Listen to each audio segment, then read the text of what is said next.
Hello, beautiful people of God. Welcome again to Daily Oil Devotional Family. If today is your first time for being part of this family, we say thank you so much and you are in a right place. For those of you who are fans of Daily Oil Devotion, we say God bless you all.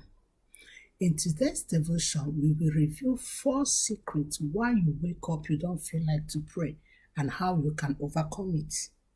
Or sometimes why you come back from work, you don't feel like to pray, and how you can overcome it. Before we go into that, I want to encourage you to order our books, Prayer Works. These books are power packed. There are so many things that are exposed in this book. There are so many questions. There are things that you need to know, even if you're a prayer warrior or you want to be one of them. This book is best book you can read so far. Let's move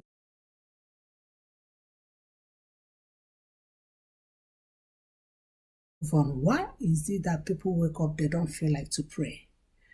Number one reason is heaviness of heart. I must tell you that it takes a light heart to pray. Assuming you are worried about school fees, about what to eat, what to dress, the rent, everything, it is very difficult for you to come to God to pray because your heart is so heavy. Your heart is full of worries. But may I tell you, there is a solution to that, and that solution is found in the book of Philippians 4:6 that said, do not be anxious of anything, but through prayers, supplication, bring it to God. God wants you to bring that thing that troubles you every day into Him.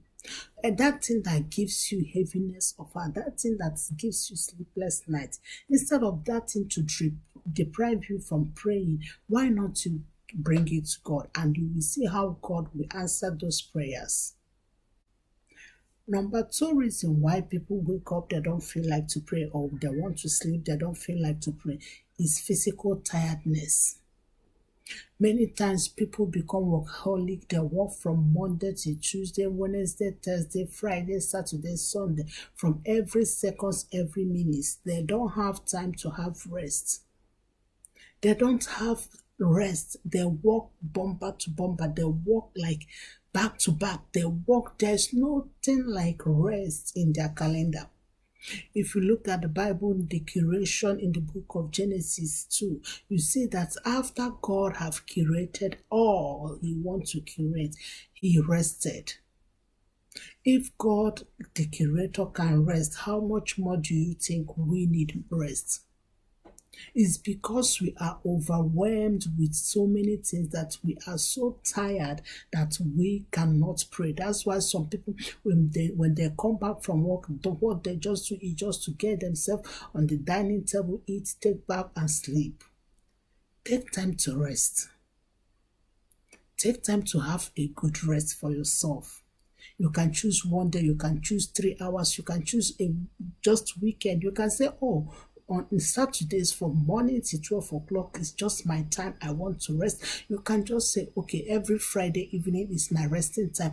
Take time to rest so that you don't overwhelm yourself. You don't overwork yourself, because all these things affect your spiritual life. It affects your prayer life.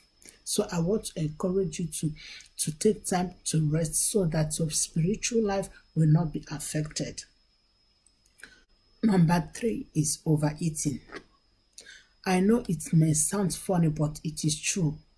Anytime we overeat, we see that we barely don't pray. Because once you overeat, you become tired. You don't want to pray. You just don't want to get yourself in the bed. Even though you might say, oh, it was the food that I ate yesterday night. By now, you're supposed to digest. It is not true. Some food doesn't digest easily. And some food, even if it is what it affects it affects your mood.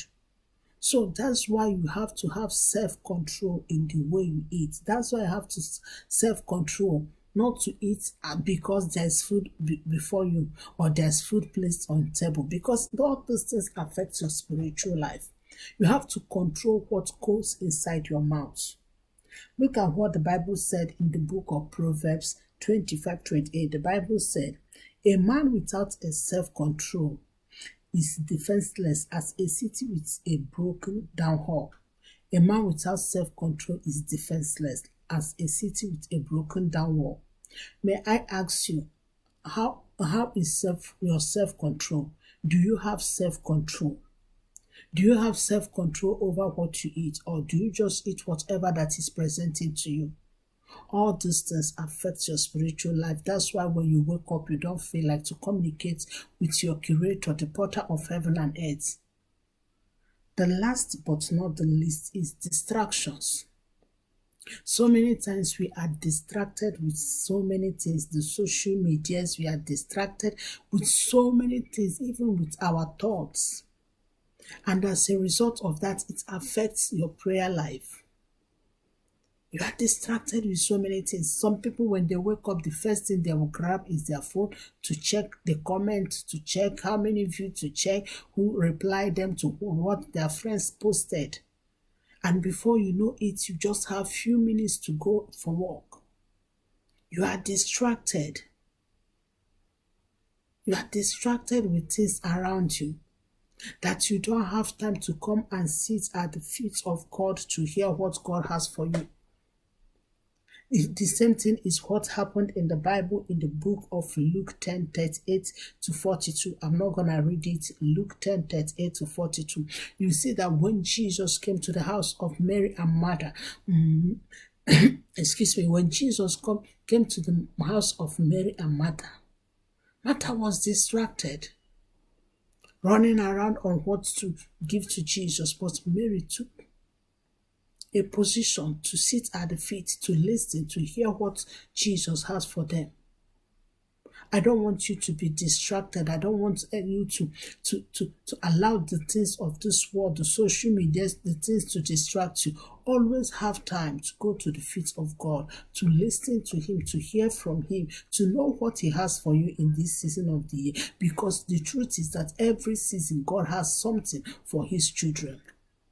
So I want to encourage you in this devotion to look into these 4 things we mentioned. We mentioned heaviness of heart, we mentioned physical tiredness, we mentioned overeating, and we mentioned distraction. And pray and ask God to help you to overcome them. However, remember to order our new book, Prayer Works, because in that book you will learn how to pray effectively and how not to pray amiss. Thank you so much, and God bless you all. Shalom.